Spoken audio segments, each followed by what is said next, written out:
Hello and welcome back to another video. I feel like I'm on my YouTube game at the moment. I don't know how long this is going to last, but I've started to really think about what sort of content I want to get out there, and I thought a January favourites video would be a good start to the year. I feel like it gives me a bit of structure, gives me an idea to do, and I thought I love hearing about what people have been enjoying, so I thought we'd have a beverage together, have a natter and see what I've been loving in January. First of all, January's kind of a weird month because I feel like you're given loads of new things and new starts. So it's like, is this gonna last? But I've kind of chose things that they could be in every favourites, I think. So starting off with books, I have actually organised. Yeah, I've actually been organised, and I have put everything into different categories, so we don't get confused and we're like, why are we talking about this food item then? Why are we talking about clothing? I'm like, oh my god, what's going on? So overall, I read 5 books in January. I did a video on my magazine page about all the books that I read and basically what I thought and my ratings and everything. So if you want to check that out, check that out. One I actually finished last night, which I'm going to share with you, which is Frida McFadden's Dear Debbie. I love Frida McFadden. I think she is so easy to read. You don't have to concentrate too much, and I feel like there's always a really good storyline. I've enjoyed pretty much 90% of her storylines that she's done, and I feel like it's just they're always nice thrillers. They're not like, you're not worried about, is this gonna have gore in it? Is it gonna be a bit, you know, a bit triggering? Like, it's not like that at all. And I think this new one, Dear Debbie, is definitely what I needed for the new year. I needed a little Frida fix because I went to see The Housemaid twice. Yep. And also this month's goal, hopefully, to read The Housemaid again, because I read it 2 years ago. So when I went to cinema, I actually forgot half the stuff happened, but then I thought, did this happen? Because I haven't read the book, and I kind of wish that I read The Housemaid before I went to watch The Housemaid. Just a little refresh. But it was nice to have the shock of some of the twists and turns. I was like, oh yeah, I remember this one. Because I did read all of Frida McFadden's books last year. So if anyone can give you a recommendation, I'd like to think myself can do that. Dear Debbie surrounds a woman who has got 2 teenage daughters, husband, and everything is just kind of going wrong. Like, she loses her job, she thinks her husband's cheating on her. A revenge book, her life previously and her basically getting midlife revenge. And it's really fun. It focuses not just on Debbie, it focuses on the 2 kids and also from the husband's perspective, and then some other characters like her friends, their perspective.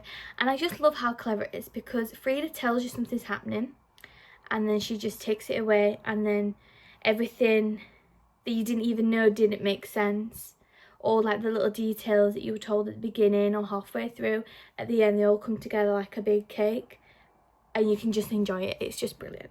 So yeah, I rated this 4 stars altogether. Next one we have is an actual paperback.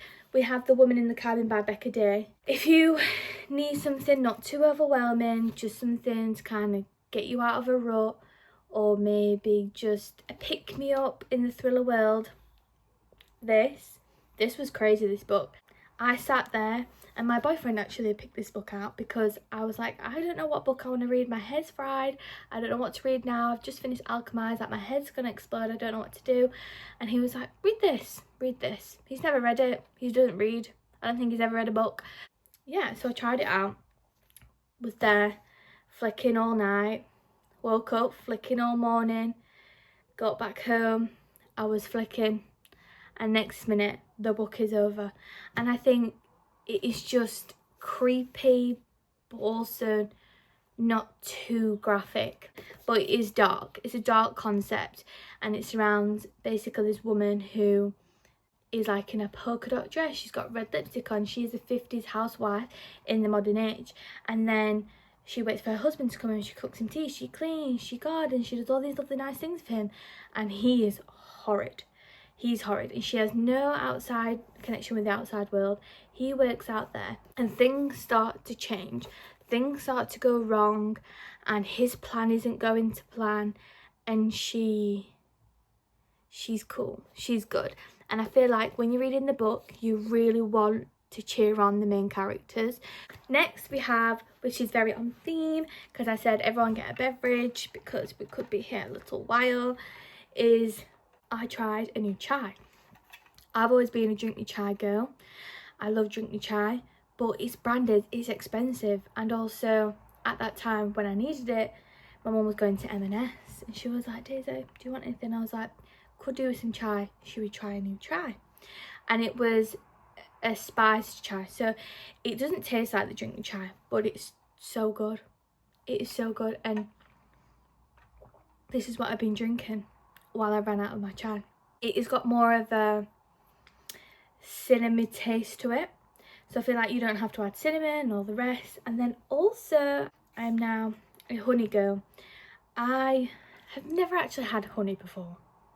I'm nearly 23 years old and I've never had honey before, and we ran out of sweetener and or like syrups and stuff like that. I couldn't find it anywhere, so I was like, oh, shall I just use honey, because that is the healthier option, it's better for you. And I don't think I could really ever go back, because I think the honey does the trick. I think if you really want that intense vanilla or like a gingerbread taste or something like that, definitely get a syrup, because the honey's not going to do any of that. But to take that harsh edge off the coffee, I think honey works really well. So that is what I've been loving. And what's even better is now I have a squirty honey instead of the ones you have to scoop. That makes my life so much more convenient, less washing up, just everything's better. Music wise this month, I have been obsessed with the new Kid Laroi album. If you know me, I'm a lover of Kid Laroi anyway, so I might be a bit biased, but I think we've took on almost like a Michael Jackson / Justin Timberlake vibe, and I love it. It's very different from anything that he's ever released, and I think it was a good change. It's that sort of album you can put on all the way through and it's just chill. This is almost like a transition and I really want tickets for when he goes on tour. He's not gone on tour yet in the UK, but I cannot wait. I will be there and I'll be vlogging like I did last time. I think I took you to Kid Laroi with me. It's somewhere on the internet. A song that for some reason just comes on in the car all the time, which is also a new favourite because I'm putting it on every time now I get in the car. When it used to be on shuffle, and it does that thing where it like gives you recommendations. It recommended me a song by, I don't even know his name. Is it Dijon? Imagine if I've just butchered that. And it's called Dress. And Olivia Dean does a cover of it. And it is one of the most beautiful songs I think I've heard in a long time. And I'll link them down below. So for all my Black Opium girlies, you all need to buy the I don't think you can see it because of the reflection. Can you see it? Gardenia? The Gardenia Zara perfume is an exact dupe, cheaper version. I think it's maybe, is it £10.99? Might be a little bit more than that. And it is just the perfect everyday scent, because I have Black Opium up here. Don't want to wear that every day. Like, it's not a perfume that you wear every day, but I also want to wear it every day. But because for what it costs, I'm like, I don't want to be wearing it every day. So anyway, my mum found a dupe, and it was funny because she left it in the bathroom ages ago, and she said, what do you think to this? And I was like, it smells like my perfume. And it's kind of like a known fact that like Black Opium's like my thing. So having this, and actually my friend, when I put it on, she was like, oh, I can smell the Black Opium. And I'm thinking, it's not you being pranked. And I didn't even tell her. I couldn't even face it. I was like, it's Zara perfume. So this is good for like everyday, kind of just give yourself a little spritz, and then obviously the real deal will come out when it's a nice occasion. Next one is another Christmas present. This is the only, yeah, that's the last Christmas present, and it is a Wild deodorant. Now, I like to try a lot of things, beauty, skincare. I love trying things. It's one of my favourite things to do, and I kept on seeing the adverts for these. I was seeing like people just using them on Instagram, and then I started looking into actual impacts of using deodorant, and it is crazy what it does to you. And I think if you want to open that can of worms, do it on your behalf, but don't do it because I've recommended it. And it's got little bees on it, and it lasts all day. And it's really, I would love to show you actually how you take them in and out, but it was a task to figure out how to get it in here. And I've only used one refill so far, and it's just brilliant. I did think it might be a waste of money because I did think that it would go down really fast, but it doesn't seem to have, so yeah. And it doesn't irritate my skin because obviously eczema queen here, and it smells good, lasts all day. I don't really feel like I have to top up, which is always a plus. Then we've got one thing, which, sorry if this is a repeat from my other videos because I did do a skincare video and I was banging on about this SPF. This SPF honestly is the best. I want to try new ones because I like to try things when I've run out of it, but I do feel like if I'm ever disappointed, I'll just go straight back to this. It basically costs nothing for how good it is on your skin. I think because it's a face serum, it just sinks into your skin and it does everything it says. So it's the SPF 50 plus. Obviously I don't really need to be protected from the sun in the UK. It is not nice out there. It is horrible. We don't want to age. We're getting near the mid-20s and I'm like, stop looking after our skin, Daisy, because I've never really been one to look after my skin until about maybe when I started uni. I thought, oh, you know what, I should probably start looking after my skin, which is really embarrassing to admit. To cleanse our faces, I have obviously been using my good old trusty CeraVe, but when I'm double cleansing at night, and I've got a full face makeup on when I've been at work all day, the CeraVe isn't CeraVeing. I need something more. So I've been using this Bioma Deep Melting Balm Cleanser. When it says it melts away SPF and large barriers of makeup, it literally, it just comes off, and it doesn't feel harsh as well. And it almost would be nice if you just use it as a normal cleanser, because when you've cleansed your face, it leaves like a little moisturising layer on your skin, which is better than it feeling tight and horrible, which most of the time my face feels like that because of my eczema, and it just does not like water. It's his biggest enemy. Then onto another skincare, which actually I've been using for about a week and a half, so this is how much we've been enjoying this, is this Repair Eye Serum by Eternity. I love this. I get so excited every evening to put this on my face. It's so refreshing. I don't really have a problem with eye bags, so I've been using this, and it smells good and it's not too thick, because I've tried eye creams before where they've been way too thick and it's just not been a nice experience, which is why I probably haven't used an eye cream since. I'm hoping once I've used it all, I can give you a proper review of what I think of it, because we're only just starting, girls, but so good. It's a hobby that I've started. Do I do it every single day? No. Am I doing it when I need a bit of zen time, when I just want to put a bit of telly on and it's not involving reading? Yes, I've been doing this. And this isn't the best of it. It gets better, which is, I don't know why you say it. I've been gemming things.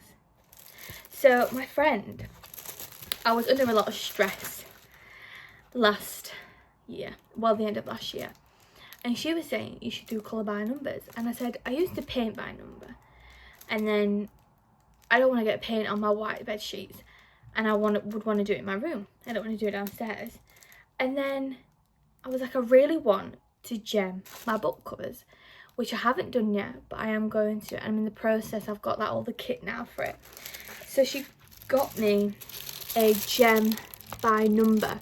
Say what my personality is like, and I can be quite impatient. I am aware of that with some things. Depends if I'm tired, I think, or if I'm hungry. And I get obsessed with doing it. So I've been gemming, and it's been really nice. If you want to do something a bit different than paint by numbers, colour by numbers, colouring. I do love a bit of colouring. I was in my colouring era last summer and it was fun. I thought we'd add a bit of clothing in there. We're going to start off with the really boring one, which I've spoken about in my other videos, but I think you have to understand how much I've been wearing this type of clothing, which is the wide leg joggers from H&M. They are not the drawstring ones, they're the ones with the ruched waist. I mean, I was gonna get my other pairs out, but I just thought, do you really need to see my whole wide leg jogger collection? Probably not. And obviously they are wide leg, and the reason why I'm adding these to my favourites is because I've been living in them, number one. Number two, being at work as well, I've been able to wear the black ones because they look so smart, and that's one thing that I just love, because then I can be comfy. I have got some on today. I've got some brown ones, I can't even show you, and they've got like a little, they're brown and they've got a little stripe on, and I've got them in blue with a stripe, black, and I think they do blue, pink and grey is my dressing gown. So I got this dressing gown for Christmas, and it's a Hello Kitty one. Where's it from? I don't know where it's from. And it's got like big pockets, because I really wanted one that was really soft and not too thin, but then also had a hood on it, because my other dressing gown, I do love it, but it's not as soft as this, and it's definitely not got a hood on it. And I love this. I will be putting this on after this video when I'm doing all my stuff on my laptop, and when I'm watching Grey's Anatomy, I'm going to be there all wrapped up. So cozy. I think everyone needs to have a dressing gown. I think if you feel like you don't, trial it for a week, and I tell you, I don't think you will go back. I don't think anyone will go back. The last clothing item we have is the Primark long sleeve PJs. If I could walk around in them PJs, I would, out in public. I really would. I'm obsessed. They are so soft, and they're the best things ever. I've been wearing them for like a couple of years now, but I've branched out and I've got different like patterns now. I don't just have black, grey and navy, and that's all I had. The summer ones, was it spring? The summer spring ones that are coming out at the moment, I'm so excited. I'm gonna have to steal, especially the short ones, but I like the long legged one, and thought I would share the ones that I've been living in basically the whole time. And it's these little bunny rabbit ones. I've got these bunny rabbit ones, and then to be the basic girl I am, oh my god, the breakfast ones. I do think my favourite ones are the breakfast ones, and then I also have some pink ones with cats on. It's got off, you know, the Aristocats, Marianne. She's so cute. Last but not least, we have, what have we been watching this month? Because I go through phases where I can really watch things, or I can just not touch a TV for about 6 months. It's really odd. But I've been obsessed with Grey's Anatomy. I feel like I gave you a bit of a hint earlier on. Grey's Anatomy has been taking over my life. I'm on season 3 now, currently. And I think the furthest I've ever got is season 4. So I've been obsessed with Grey's Anatomy. Also, who's everyone's favourite characters? If you can pop down below who your favourite character is in both of these shows that I'm about to talk about, let me know. Because my favourite is George. And I do like a bit of McDreamy, but George is my favourite, I think. Then the next one, which is my last favourite, is Tell Me Lies. So I hated Tell Me Lies. I watched it with my boyfriend, and I was saying to him, I can't watch this, like, it's just not me. I really, when I tell you I detested the show, I hated it. I didn't enjoy season 1 at all.